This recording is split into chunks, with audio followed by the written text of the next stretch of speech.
লিচু খেতে চাচ্ছেন বা কিনতে চাচ্ছেন তাহলে চলে আসতে হবে বাংলাদেশের সর্ববৃহৎ লিচুর বাজার, বিশেষ করে এই যে আওতাপাড়ার সেই লিচুর বাজার, যেখানে হাজার হাজার কৃষক এভাবে দাঁড়িয়ে থাকে লিচু নিয়ে, আর ব্যাপারীরা বা ক্রেতাগণ এভাবে রাস্তার সাইডে এসেই দামাদামি করে ক্রয় করে থাকে।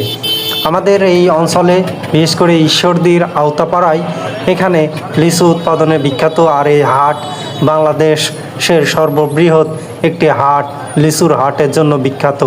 এখানে প্রতিদিন লক্ষ লক্ষ লিচু বিক্রয় হয় এবং কোটি কোটি টাকার লেনদেন হয়ে থাকে প্রতিদিন।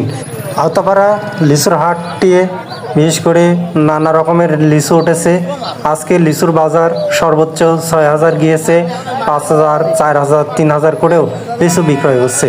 এখানে লিচুর এই হাটটি বসে খুবই সকাল করে, বিশেষ করে ফজরের নামাজের পর থেকেই কৃষকগণ এভাবে ঢাকিতে করে লিচু নিয়ে এসে এখানে দাঁড়িয়ে থাকে, আর ব্যাপারীরা দামাদামি করে ক্রয় বিক্রয় করা হয়ে থাকে এই হাটে।